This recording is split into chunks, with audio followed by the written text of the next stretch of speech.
Hello मेरे प्यारे दोस्तों, सिसीग्राम हिंदी स्टोरीज चैनल पर आपका स्वागत है। अगर आपको मेरी आवाज पसंद आती है तो कृपया इस वीडियो को लाइक करें और हमारे चैनल को सब्सक्राइब करना न भूलें। हम आपके लिए क्रॉस ड्रेसिंग की बेहतरीन कहानियाँ लगातार लाते रहेंगे। यह क्रॉस ड्रेसिंग की कहानी हमारे एक सब्सक्राइबर द्वारा भेजी गई है। अगर आप भी अपनी कहानी इस चैनल पर शेयर करना चाहते हैं तो हमें कमेंट करके बताएं। हम आपकी कहानी इस चैनल पर सबके साथ शेयर करेंगे। साथ ही हमारे चैनल को सब्सक्राइब करना न भूलें। यह कहानी अंशुल नाम के एक व्यक्ति की है जो 2 साल पहले 25 साल का था और एक कंपनी में काम करता था। वह एक बेहद पतला, दुबला और गोरा व्यक्ति था और अपनी जिंदगी में किसी महिला की तरह कपड़े पहनने का शौक रखता था।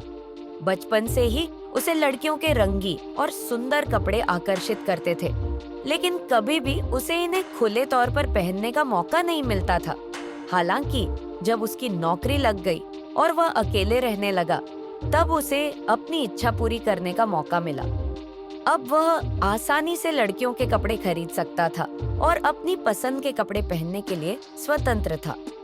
वह एक मैनेजर था और उसकी सैलरी भी काफी अच्छी थी। ऑफिस में वह सामान्य पुरुषों की तरह कपड़े पहनता था, लेकिन घर लौटकर वह लड़कियों के कपड़े पहनता था। उसके पास बहुत सारे salwar suit, anarkali dress, sari, blouse, ladies jeans, tops आदि थे और वह खास तौर पर साड़ी और ब्लाउज पहनकर खुश होता था। वह अपने शरीर के बाल भी साफ करता था और मेकअप भी करता था। उसे नेल पॉलिश और चूड़ियों का शौक था और जब वह इन चीजों का इस्तेमाल करता था तो उसे औरत होने का एहसास होता था। एक दिन जब वह अपनी साड़ी और मेकअप में तैयार था, तभी उसकी सहायक सिया ने उसके दरवाजे पर दस्तक दी। सिया जब अंदर आई तो वह हैरान रह गई और अंशुल से पूछा कि वह औरत के भेष में क्यों है। अंशुल ने सिया से कहा कि उसे औरतों के कपड़े पहनने का शौक है और यह एक गुप्त बात थी जिसे वह पहले कभी किसी से नहीं साझा कर पाया। सिया ने अंशुल से वादा किया कि वह इस बारे में किसी को नहीं बताएगी। फिर सिया ने अंशुल से पूछा कि क्या वह औरतों की तरह बात भी करेगा, तो अंशुल ने हाँ कहा और फिर सिया ने अंशुल को अंशुला मैम कहकर संबोधित किया। सिया ने अंशुल से पूछा कि क्या वह चाय बना सकता है और अंशुल ने चाय बनाकर उसे दी। सिया ने फिर अंशुल से पूछा कि क्या वह खाना बनाना भी जानता है और जब अंशुल ने हाँ कहा तो सिया ने सुझाव दिया कि उसे किसी अच्छे मर्द से शादी करनी चाहिए।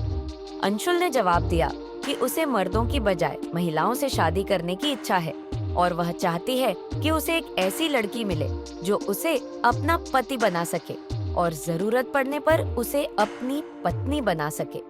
सिया ने यह सुनकर अंशुल से कहा कि ऐसा हो सकता है, लेकिन इसके लिए उसे बहुत कुछ करना होगा।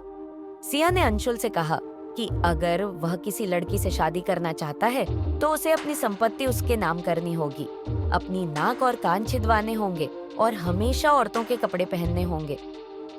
इसके बाद सिया ने यह भी कहा कि वह लड़की है जिससे अंशुल शादी कर सकता है। अंशुल ये सुनकर चौंका, लेकिन सिया ने उसे कहा कि अगर वह उसकी सारी शर्तें मानता है तो वह उसके साथ शादी कर सकती है। अंशुल ने खुशी खुशी उसकी शर्तों को मंजूर किया और फिर उन्होंने शादी के दस्तावेज तैयार किए। शादी के बाद अंशुल ने अपनी साड़ी पहनने और औरतों के कपड़े पहनने का अपना शौक पूरा किया। वह सिया के साथ उसके घर में रहकर खुश था और सिया बाहर काम करने जाती थी। अब अंशुल अपनी नई जिंदगी में खुश था क्योंकि उसे सिया जैसी जीवन साथी मिली थी जिसने उसे समझा और उसका प्यार किया।